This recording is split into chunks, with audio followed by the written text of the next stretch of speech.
नमस्कार दोस्तों, स्वागत है आपके अपने YouTube चैनल रोजगार वे में। दोस्तों, वीडियो अच्छा लगे तो लाइक एंड सब्सक्राइब करें और वीडियो को शेयर करें। तो दोस्तों, किसी ने बहुत कमाल की बात कही है कि कामयाब बनना है तो अपनी मंजिल पे नज़र रखें। कौवे के टोकने से बाज रुका नहीं करते। तो दोस्तों, एक बार फिर स्वागत है आपका SSC GD 2022 T20 mock test series में। यह हमारा प्रैक्टिस सेट नंबर 24वां है। दोस्तों, मैं आशा करता हूं जितने भी क्वेश्चन आपको प्रीवियस में कराए जा रहे हैं उसका आप लोग एनालिसिस ज़रूर करते होंगे। और दोस्तों, इसी प्रकार के क्वेश्चन आपको आपके परीक्षाओं में देखने के लिए ज़रूर मिलेंगे। और आप लोग इन क्वेश्चनों के आधार पे और भी क्वेश्चन अपने मन से भी लगाया कीजिए दोस्तों। और हमको जहाँ तक कंटेक्ट मिलता है, इन्हीं क्वेश्चनों में से 70% क्वेश्चन आपको परीक्षाओं में देखने को मिल जाएंगे। चलिए चलते हैं आज के पहले क्वेश्चन की तरफ। तो दोस्तों, पहला क्वेश्चन है, भारतीय संविधान में अवशिष्ट शक्तियां किसको सौंपी गई हैं? संघ संसद या राज्य विधानमंडलों दोनों को, या केवल संघ संसद को, या केवल राज्य विधानमंडल को, या इनमें से कोई नहीं? तो दोस्तों, सबसे पहले तो ये आप जानिए कि अवशिष्ट शक्तियां कहते किसको हैं। तो दोस्तों, अवशिष्ट शक्तियाँ वो होती हैं, जैसा कि हमारी संविधान में कितने अनुसूचियाँ हैं? तो दोस्तों 12 अनुसूचियाँ हैं। आप लोग जानते होंगे इस बात को, नहीं जानते होंगे तो जो नहीं जानते हो जान लें, 12 अनुसूचियाँ हैं।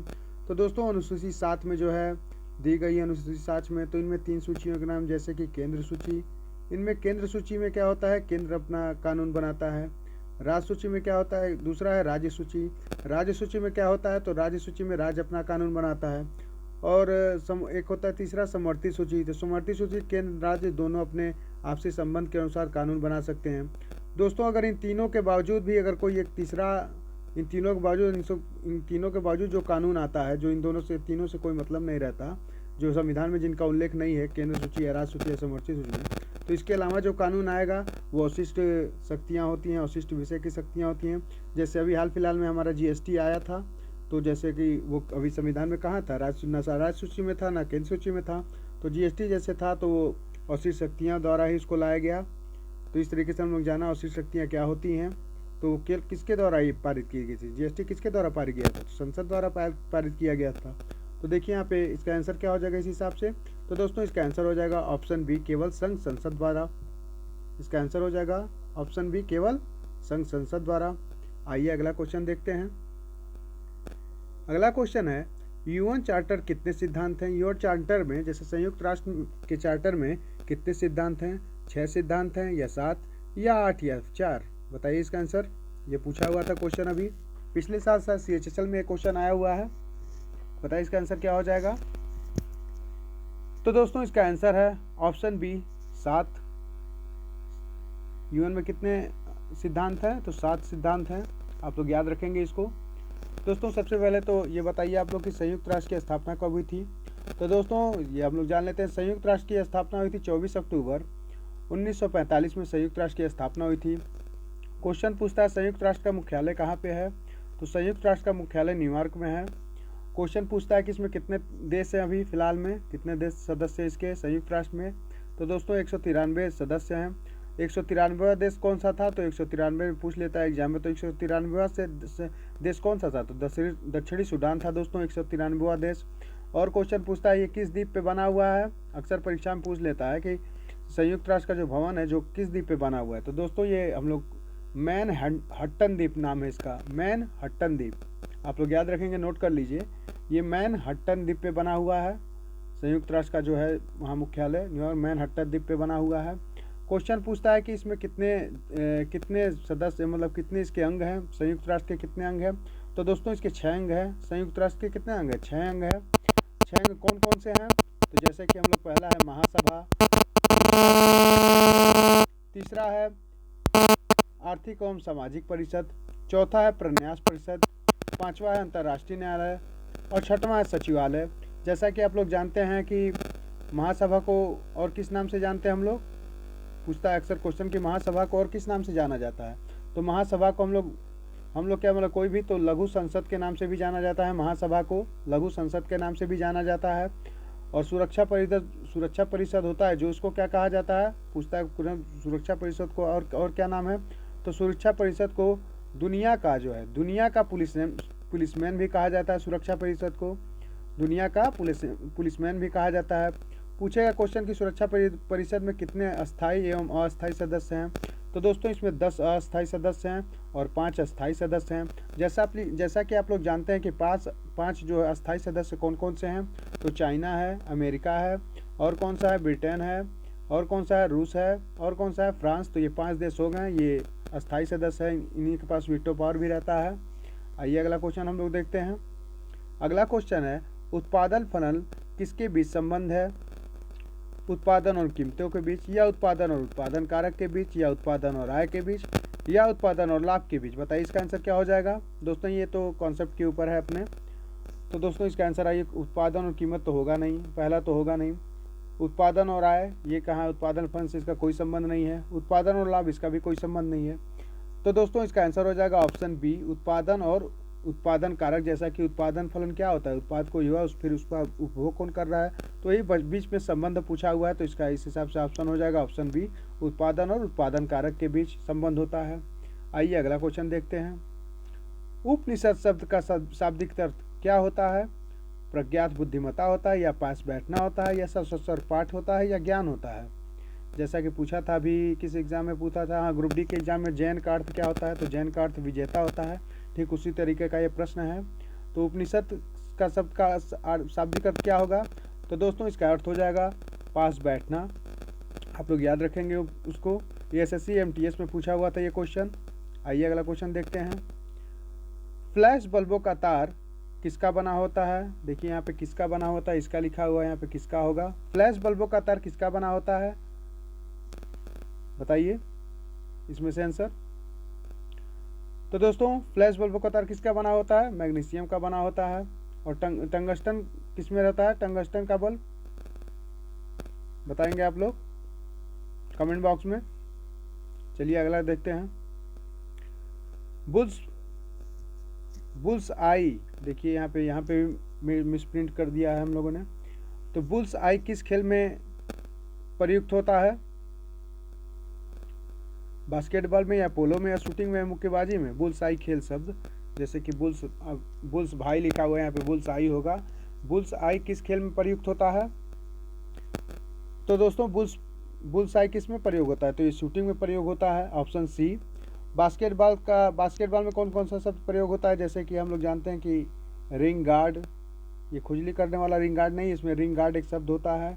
डेड बॉल इसमें शब्द होता है प्रयोग, डेड बॉल का, जैसा कि आप लोग जानते होंगे डेड बॉल का प्रयोग होता है। और डेड बॉल के अलावा इसमें कौन सा होता है बास्केटबॉल में, तो लीड पास होता है। ये पूछा हुआ था RPF SI में जो 2018 वाला पेपर था, तो लीड पास का प्रयोग भी बास्केटबॉल में होता है। पोलो के संबंधित शब्द कौन से हैं, तो बंकर है पोलो से संबंधित शब्द, चक्कर है पोलो से संबंधित शब्द कौन से हैं, बकर है, चंकर है, फिर एक और है बंडर भी पोलो से संबंधित शब्द है। मुक्केबाजी से संबंधित कौन है, तो पंच है, अपर कट है, हुक है, मुक्केबाजी से इसका संबंध है। तो ये आप लोग नोट कर लेंगे, ये क्वेश्चन अक्सर पूछता है और ये जितना बताया उतना ही पूछता है, इसी में से आ जाएगा आप लोग का क्वेश्चन अगर पूछना होगा तो।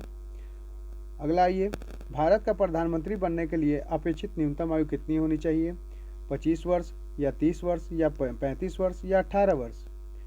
बताइए इसका आंसर, ये तो आपको पता होना चाहिए। तो दोस्तों भारत का प्रधानमंत्री बनने के लिए कितनी आयु होनी चाहिए, तो 25 वर्ष उतनी आयु चाहिए जितना कि लोकसभा का सदस्य बनने के लिए चाहिए, आयु 25 वर्ष ही चाहिए। क्वेश्चन पूछेगा कि राष्ट्रपति बनने के लिए न्यूनतम आयु कितनी होनी चाहिए, तो इसकी 35 वर्ष चाहिए राष्ट्रपति बनने के लिए। क्वेश्चन पूछता है कि राज्यसभा का सदस्य बनने के लिए कितनी आयु न्यूनतम चाहिए, तो 30 वर्ष चाहिए राज्यसभा की न्यूनतम आयु। पूछेगा कि लोकसभा किस आर्टिकल में है, तो लोकसभा 81वें आर्टिकल में है। संसद अपना किस आर्टिकल में है, तो आर्टिकल 89 में है। पूछेगा कि राज्यसभा किस आर्टिकल में है, तो आर्टिकल 80 में है। पूछेगा उच्च सदन किसे कहते हैं, तो उच्च सदन हमारे राज्यसभा को कहते हैं। राज्यसभा उच्च सदन क्यों है, क्योंकि राज्यसभा क्या है, ये एक अस्थायी सदन है, कभी इसका विघटन नहीं होता है। पूछेगा निम्न सदन किसे कहते हैं, तो लोकसभा को कहते हैं। आइए अगला क्वेश्चन देखते हैं हम लोग। उस चक्रवात का नाम क्या दिया गया था जिसके कारण बांग्लादेश उजड़ गया, सिद्र, वेडी, ईरन, या शेरी। बताइए इसका आंसर क्या हो जाएगा। तो दोस्तों इसका आंसर हो जाएगा ऑप्शन ए, सिद्र नाम दिया गया था। बांग्लादेश में एक बार बाढ़ आया था, ये क्वेश्चन 2-3 बार SSC में पूछा हुआ है, तो मैंने सोचा इसको आपको करवा दिया जाए। तो दोस्तों सिद्र उसका नाम था जो बांग्लादेश तबाही, बहुत बड़ा तबाही हुआ था बांग्लादेश में, तो इसका नाम है सिद्र, आप लोग ध्यान रखेंगे। अगला आइए, उपभोक्ता को अधिकतम संतुष्टि उस बिंदु पर मिलती है जहां यह हो, क्या हो, जैसे कि सीमांत उपयोगिता और कीमत हो, या सीमांत उपयोगिता या मतलब ऑब्लिक दिया हुआ है कीमत बड़ा होना चाहिए, यहाँ पे ऊपर वाले में दिया हुआ है कि सीमांत उपयोगिता यहाँ बड़ा होना चाहिए कीमत से, यहाँ पे दिया हुआ है कीमत बड़ी होनी चाहिए। अगला है सीमांत लागत और बराबर उसकी कीमत होनी चाहिए, या सीमांत उपयोगिता के बराबर कीमत होनी चाहिए। तो क्या इसमें से आंसर बताइए आप लोग उपभोक्ता को अधिकतम संतुष्टि के लिए। ये तो आप लोग कॉन्सेप्ट से भी इसका आंसर पता कर सकते हैं। बताइए इसका आंसर क्या हो जाएगा। तो दोस्तों सीमांत और उपयोगिता कीमत तो होगा नहीं, क्योंकि सीमांत उपयोगिता ये तो हो नहीं सकता, सीमांत तो ये भी नहीं हो सकता दोस्तों इसका आंसर हो जाएगा सीमांत उपयोगिता और कीमत जब बराबर रहेगा तब उपभोक्ता को अधिकतम संतुष्टि प्राप्त होती है। तो इसका आंसर हो जाएगा ऑप्शन डी। अगला आइए, कौन सा शब्द बैंकिंग से संबंधित नहीं है, NER या SLR या सावधि जमा या CRR। तो दोस्तों SLR का नाम तो हम लोग सुने ही हैं, ये अक्सर प्रयोग हुआ। सावधि जमा भी बैंक से है, CRR भी है, रेपो रेट भी एक होता है, रिवर्स रेपो रेट भी होता है। तो दोस्तों यहाँ पे आंसर हो जाएगा इसका ऑप्शन है NER का संबंध इससे नहीं है, तो रेलवे से है। कौन सा संबंध संबंधित है, तो NER नहीं है। अगला आइए, प्राचीन भारत में प्राचीनतम बौद्ध विश्वविद्यालय का नाम बताइए, नालंदा, कांची, वैशाली या तक्षशिला। बताइए इसका आंसर क्या हो जाएगा। तो दोस्तों बौद्ध विश्वविद्यालय किससे संबंधित है, तो ये नालंदा से संबंधित है बौद्ध विश्वविद्यालय। नालंदा की स्थापना किसने की थी, पूछता है क्वेश्चन। नालंदा की पहली बात तो नालंदा कहाँ स्थित, तो ये हमारे बिहार में है स्थित है। और इसकी स्थापना किसने की थी नालंदा विश्वविद्यालय की, तो कुमारगुप्त ने की थी इसकी स्थापना।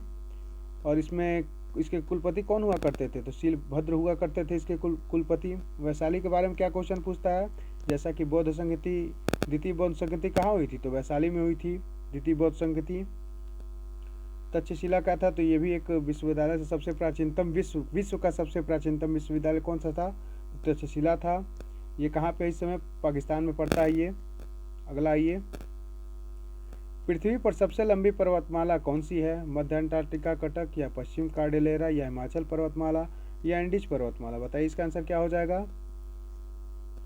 तो दोस्तों विश्व की सबसे ऊंची पर्वत तो एवरेस्ट होता है। यहाँ पर देख सकते जैसे हिमालय पर्वत का एक हिस्सा होता है एवरेस्ट, ये नेपाल में पड़ता है। और एंडीज पर्वतमाला सबसे लंबी पर्वतमाला है, तो इसका आंसर हो जाएगा ऑप्शन डी। पूछता है क्वेश्चन कि एंडीज पर्वतमाला कहाँ स्थित है, तो दोस्तों ये दक्षिण अमेरिका की सर्वोच्च दक्षिण अमेरिका में पड़ता है ये एंडीज पर्वतमाला। और इसकी पूछता है एंडीज पर्वतमाला की सबसे ऊंची चोटी कौन सी है, तो एकांग कुआं नाम है इसका। एंडीज पर्वत की सबसे ऊंची चोटी कौन सी है, एकांग कुआं नाम है, एकांग कुआं दक्षिण अमेरिका में स्थित है एंडीज पर्वत। आइए अगला देखते हैं क्वेश्चन हम लोग, निम्नलिखित देशों में से किस देश में कोई भी खनिज निक्षेप नहीं है, ऑस्ट्रेलिया में नहीं है या नॉर्वे में या श्रीलंका में या स्विट्जरलैंड में। बताइए इसका आंसर क्या हो जाएगा। तो दोस्तों इसका आंसर हो जाएगा ऑप्शन डी, स्विट्जरलैंड में कोई भी खनिज निक्षेप नहीं है।